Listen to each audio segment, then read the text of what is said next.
Hello everyone, this is Manvendra Gehlot and you are watching my channel Manvendra's corner.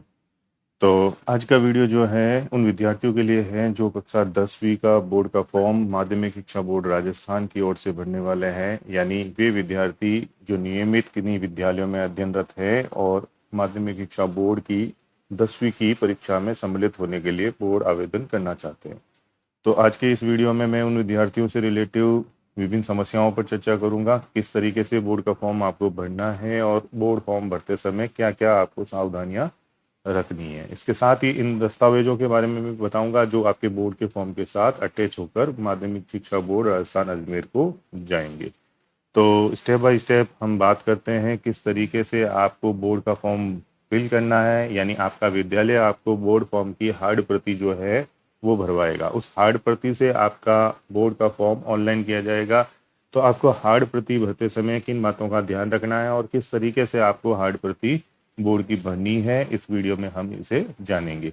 तो video प्रारंभ करने से पहले मैं बता दूं, अगर आप नए हो इस चैनल पर तो सबसे पहले चैनल को सब्सक्राइब अवश्य कर लें। इसी प्रकार की नोटिफिकेशन आप तक सबसे पहले पहुंचे उसके लिए बेल आइकन को प्रेस करें।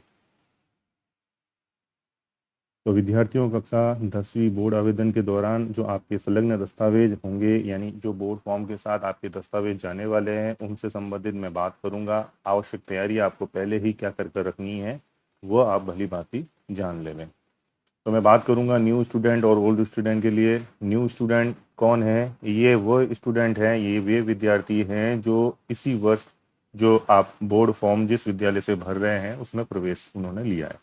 यानी कि अगर आपने 9th की कक्षा किसी और विद्यालय से की है और 10वीं बोर्ड का फॉर्म आप इस विद्यालय में भर रहे हो तो आप इस विद्यालय के लिए क्या हो? नए विद्यार्थी हो। तो इस वर्ष एडमिशन लेने वाले सभी विद्यार्थी नए विद्यार्थी है। पुराने विद्यार्थी वे कहलाएंगे जो 9th जिस स्कूल से की है उसी स्कूल से वो 10th का फॉर्म भी भर रहे हैं। यानी आपने 9th इसी स्कूल से की है और इसी स्कूल से आप 10th बोर्ड का फॉर्म भर रहे हो तो आप उस विद्यालय के ओल्ड स्टूडेंट हुए।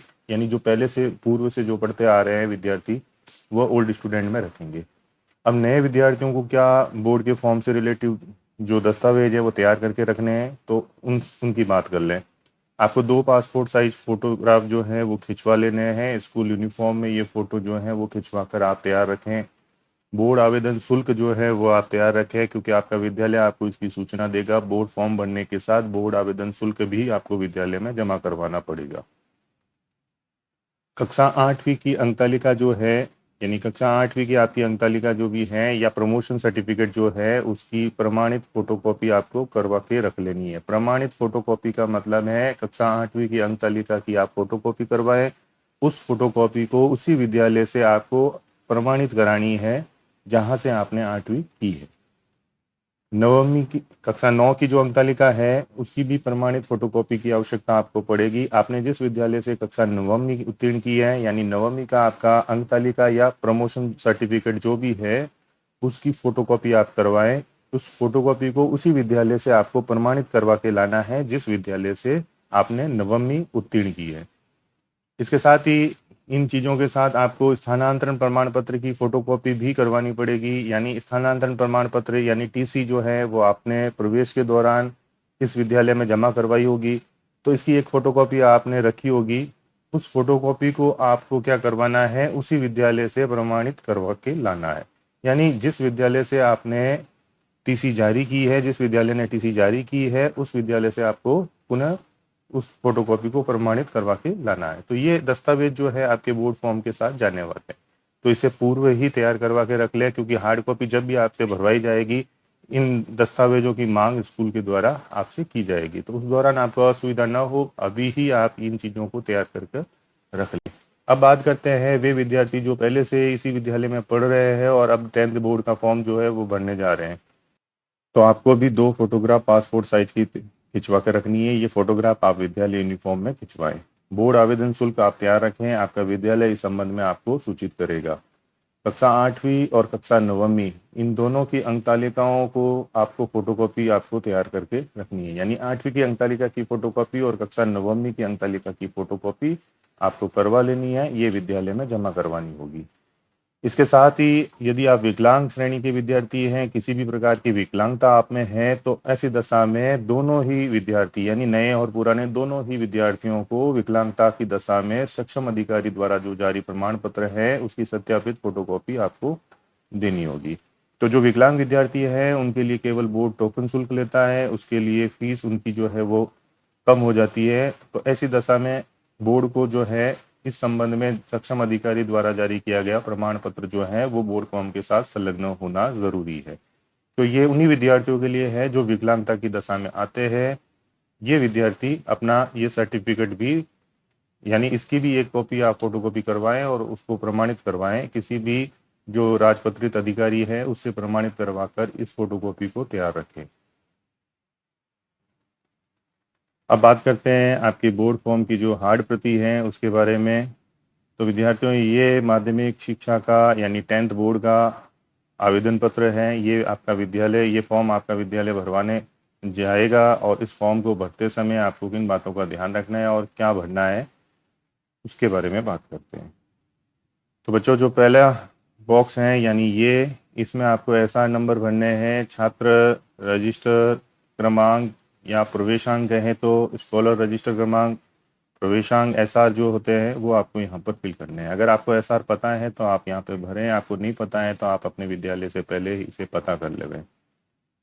आपकी पूर्व की जो अंक तालिका है, अगर आप इसी विद्यालय से अध्ययनरत हो तो आपकी पूर्व जो कक्षा की जो अंक तालिका है यानी नवमी का जो प्रमाण पत्र है, प्रमोशन सर्टिफिकेट है, उस पर ये चीज यानी एसआर क्रमांक दिए हुए होते हैं। लेकिन जो नए विद्यार्थी आए हैं उनकी पूर्व की अंक तालिका किसी और विद्यालय से जारी हुई है तो वहाँ जो अंकित एसआर क्रमांक है वो आपके इस विद्यालय में काम नहीं आएंगे। तो आपने जिस विद्यालय में प्रवेश लिया है उस विद्यालय के एसआर क्रमांक आपके क्या है वो आपको यहाँ पर भरने हैं। फिर बिंदु संख्या 1, नंबर 1 में आपको क्या भरना है, आपका अपना नाम भरना है। ये नाम आप कहाँ से भरेंगे, ये नाम आपको अपनी 8वीं की अंक तालिका यानी 8वीं का जो प्रमोशन सर्टिफिकेट या आपकी जो अंक तालिका है, इस अंक तालिका में जो आपका नाम दर्ज है उसी के अनुरूप आपको यहाँ पर भरना है। एक एग्जाम्पल के तौर पर मैं भरता हूँ मेरा नाम मान लीजिए 8वीं की अंक तालिका में इस प्रकार से लिखा हुआ है। तो जो आपका नाम लिखा हुआ है उसी के अनुरूप आपको एक एक वर्ण मिलाते हुए आपको अंग्रेजी में अल्फाबेट में बनना है, रनिंग में नहीं बनना है, अल्फाबेट में बनना है। मान लीजिए मानवेंद्र गहलोत, मानवेंद्र और गहलोत में स्पेस आए बीच में तो मैं एक स्पेस छोड़ूंगा और फिर थोड़ा दूरी से गहलोत लिखूंगा। तो इस तरीके से स्पष्ट और साफ अक्षरों में आपको अपना नाम आपकी 8वीं की अंक तालिका के अनुसार आपको लिखना है। इसके बाद माता का नाम है, माता का नाम आपका जो भी 8वीं की अंक तालिका में दर्ज है आपको उसी के अनुरूप भरना है। तो इस तरीके से मैं अपनी माता का नाम यहाँ पर भर रहा हूँ, उसी तरीके से आपको अपनी माता का नाम 8वीं की अंक तालिका के अनुसार यहाँ पर लिखना है। तो बिंदु संख्या 3 में आपका फादर्स नेम यानी आपके पिता का नाम आपको भरना है। तो जो भी 8वीं की अंक तालिका में आपके पिता के नाम की स्पेलिंग है वही आपको वैसे के वैसे लिखनी है स्पेस के साथ। तो इस तरीके से आपको अपने पिता का नाम भर लेना है जैसे मैंने भरा है। उसके बाद बिंदु संख्या 4, डेट ऑफ बर्थ, जन्म तिथि आपको अंकों में भरनी है। जो पहले 2 खाने हैं वो दिनांक आएगी, दिन आएगा, फिर दूसरे खानों में माह आएगा और तीसरे खानों में वर्ष आएगा। तो फॉर एग्जांपल मेरी जन्म तिथि है 05 नवंबर यानी 11वां महीना। अगर 5वां महीना होता तो यहाँ पहले खाने में आप 0 लिखते और फिर 5 लिखते, 1982। तो इस तरीके से आपको ये भरना है। एक एक खाने में आपको वर्ष लिखना है। 4 खाने आपको वर्ष के लिए है, 2 खाने आपको माह के लिए दिए हुए हैं और 2 खाने ही आपको दिनांक के लिए दिए हुए। तो ये भरने के बाद इसको आप जो है शब्दों में, इन वर्ड्स में आपको लिखना है। ये आप अच्छी तरीके से लिखें। जैसे इसको मैं लिख रहा हूँ 5 नवंबर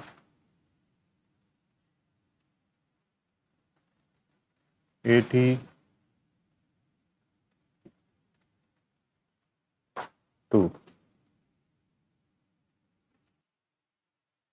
बिंदु संख्या जो 5 है उसमें कैटेगरी कोड यानी श्रेणी का कोड आपको भरना है। अब श्रेणी का कोड क्या भरेंगे आप, अगर आप 10वीं पहली बार दे रहे हैं या फिर आप 10वीं अनुत्तीर्ण होकर पुनः 10वीं दे रहे हैं यानी 10वीं फेल होने के बाद अगर आप 10वीं वापस दे रहे हैं या पहली बार 10वीं में प्रविष्ट होंगे तो आपके लिए श्रेणी बनेगी श्रेणी 1।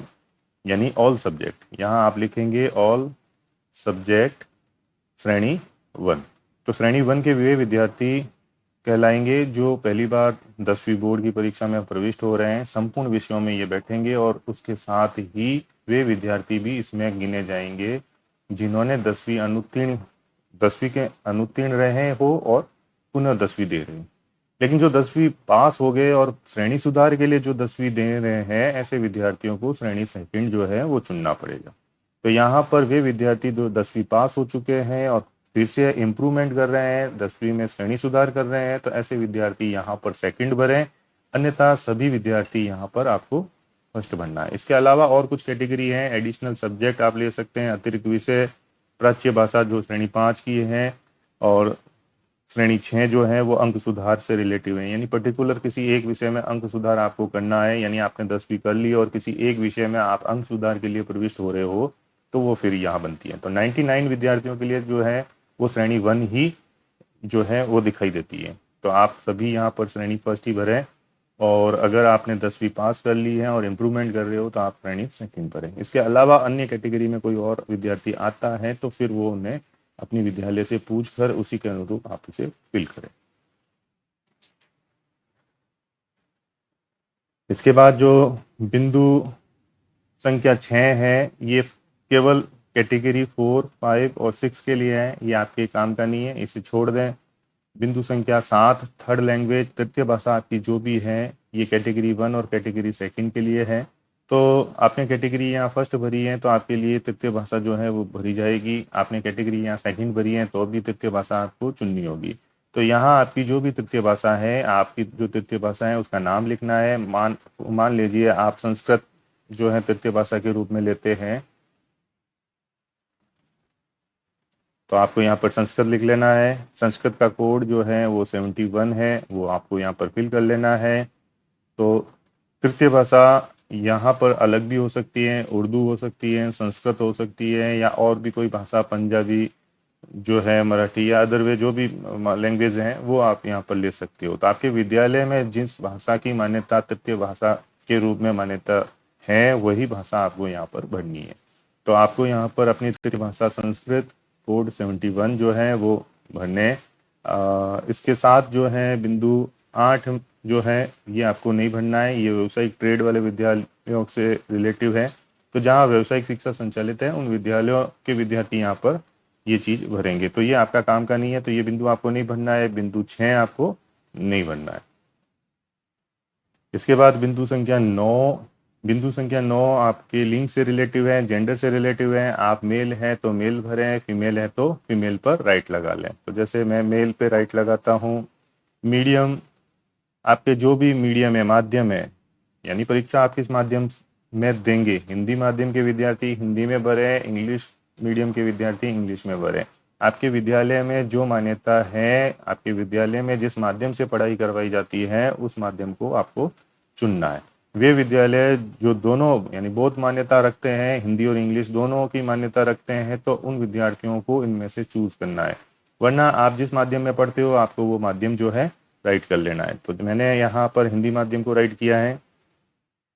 बिंदु संख्या 11 जो है वो अन्य यानी अदर, यानी आप blind, handicap, soldier, deaf and डम यानी मूक बधिर या विकलांगता की श्रेणी में आते हैं, या CWSN की श्रेणी में आते हैं, तो इस कैटेगरी में अगर आप आ रहे हो तो उसे राइट करें, अन्यथा इसे खाली छोड़ दें, है ना। जो विकलांग विद्यार्थी है या इन कैटेगरी में अगर कोई आ रहा हो तो वो इनमें से जिस कैटेगरी में आ रहा है उसे राइट करना है, उस बॉक्स को राइट करना है।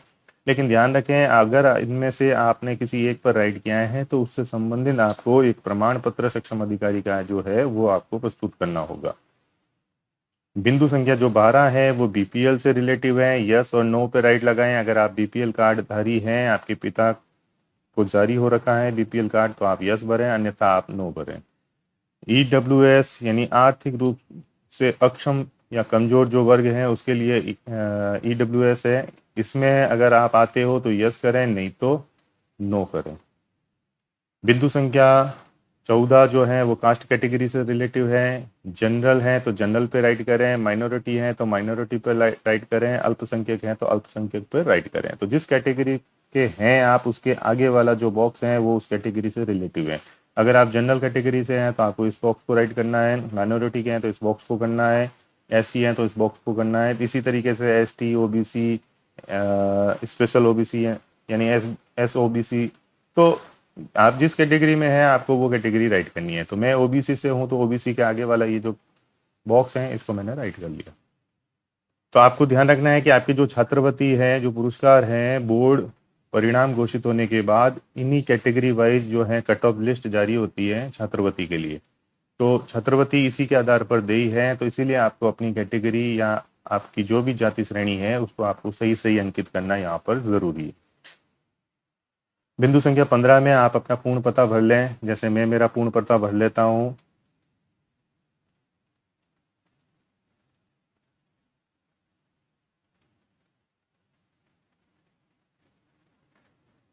कस्बा, शहर, जोधपुर, इस तरीके से जो डिटेल मांगी है वो आपको पूरी वैसे ही पढ़ते हुए भर लेनी है। यहाँ पर जो है आपका आधार कार्ड अगर है तो भरे, नहीं तो इसको ब्लैंक छोड़ दे। भामाशाह कार्ड है तो भर लें, नहीं तो छोड़ दें। ये कोई ज़रूरी नहीं है, मैंडेटरी नहीं है कि इन्हें भरना ही भरना है। आपके मोबाइल नंबर आप अवश्य लिखें, जो भी आपके मोबाइल नंबर हैं वो आप भर लें। इसके बाद जो है बिंदु संख्या 16 हो गया, 15 हो गया। बिंदु संख्या 17 में आपको अपने प्रीवियस एकेडमिक डिटेल यानी पूर्व शैक्षणिक योग्यता को भरना है। आपने कक्षा 8वीं जो है कौन से वर्ष में की उसको आपको भरना है। 8वीं की जो अंक तालिका या जो प्रमाण पत्र है उसके ऊपर आपको वर्ष लिखा हुआ होगा और पीछे वाला जो वर्ष है वो आपको भरना है। फॉर एग्जाम्पल मैं ये भर देता हूँ 2020 में 8वीं की, रोल नंबर 0877868, ये रोल नंबर रहे। मान लीजिए एक एग्जाम्पल के तौर पे मैं भर रहा हूँ, ये मेरे कोई रोल नंबर नहीं है और ना ही मेरा कोई वर्ष है। आपको कहाँ से भरना है? 8वीं की अंक तालिका को देखते हुए अपने रोल नंबर भरने हैं। 8वीं आपने जिस वर्ष उत्तीर्ण की वो वर्ष भरना है। रिजल्ट आपका क्या रहा, तो सभी का रिजल्ट पास है तो पास भरें। यहाँ पर आपको स्कूल का नाम भरना है। आपने जो 8वीं बोर्ड या 8वीं की जो परीक्षा है आपने किस विद्यालय से दी या किस बोर्ड से दी वो भरना है। तो यहाँ पर आपको अपनी स्कूल का नाम भरना है। तो आपकी स्कूल का नाम जो भी है XYZ, अपनी स्कूल का नाम यहाँ पर लिखना है। ध्यान रखें यहाँ पर स्कूल का नाम भरना है जहाँ से आपने 8वीं परीक्षा उत्तीर्ण की। उसके बाद कक्षा 9 की डिटेल आपको भरनी है। कक्षा 9 आपकी डिटेल में अगले वर्ष ही हो जाएगा, यानी 2020 में आपने 8वीं की, 2021 में आपने 9वीं की। ये अलग अलग हो सकती है, इनमें गैप भी हो सकता है, या आप इससे पहले के भी वर्षों में हो सकते हो। जो भी आपकी अंक तालिका पर वर्ष दिया हुआ है आपको वही बनना है। ये मेरे 8वीं के रोल नंबर हैं, ये मेरे 9वीं के रोल नंबर है, और 9वीं जो है आप उत्तीर्ण रहे हो और आपको स्कूल का नाम जो भी XYZ, ये आपको स्कूल का नाम यहाँ पर भरना है। अगर आप 10वीं भी अपियर हो चुके हो तो फिर आपको 10वीं की डिटेल भरनी है, वरना ये इसको खाली छोड़ दें। यानी जो श्रेणी 2nd के विद्यार्थी हैं वो अपनी 10th की डिटेल भी फिल करेंगे। यहाँ पर बिंदु संख्या 18 में आपको क्या करनी है, फोटो आपको जो है वो चिपकानी है, इसके अंदर आपको साइन करने हैं। तो इस खाने में आपको विद्यार्थी हस्ताक्षर जो है ब्लैक पेन से आपको इस खाने के अंदर करने हैं। इन लाइनों से बाहर आपको साइन नहीं करने हैं, और यहाँ निर्धारित स्थान पर आपको फोटो पेस्ट करनी है। तो इस तरीके से आपको ये बोर्ड फॉर्म जो है वो फिल करना है। इस हार्ड कॉपी को फिल करने के बाद आपका विद्यालय आपसे ये कॉपी ले लेगा। इस कॉपी से फिर जो है बोर्ड फॉर्म ऑनलाइन किया जाएगा। यानी इसमें आपने जो डाटा भरा है उसको अच्छी तरीके से जांच लें, अच्छी तरीके से पढ़ लें। एक एक चीज़ को बारीकी से निरीक्षण करने के बाद ये फॉर्म जो है आप अपने विद्यालय को दें। आपका विद्यालय इस फॉर्म की सहायता से बोर्ड फॉर्म जो है वो ऑनलाइन करेगा। इसके बाद एक प्रिंट आउट जो है वो आपको पुनः जांच के लिए मिलेगा। उस प्रिंट आउट को जांच करते समय विशेष तौर पर ध्यान रखें, आपकी 8वीं की अंक तालिका से आपको अपना नाम, आपकी माता का नाम और आपके पिता का नाम, आपकी जन्म तिथि, इसको भली भांति जांच लेना है। इसके अलावा भी जो आपकी डिटेल है, आपकी कैटेगरी, आपके तृतीय भाषा, आपका मीडियम, इनको आप अच्छी तरीके से जांच लेने के बाद ही जो है वो फाइनल फॉर्म करवाएं। अन्यथा किसी भी प्रकार की अगर त्रुटि रहती है तो आपको अजमेर बोर्ड के चक्कर निकालने पड़ जाते हैं और आपको जो असुविधा होती है वो अलग। तो विद्यार्थियों, आज की वीडियो में इतना ही। मिलते हैं इसी प्रकार कि किसी और टॉपिक पर नए वीडियो के साथ। तब तक के लिए आपका दिन शुभ हो। जय हिंद।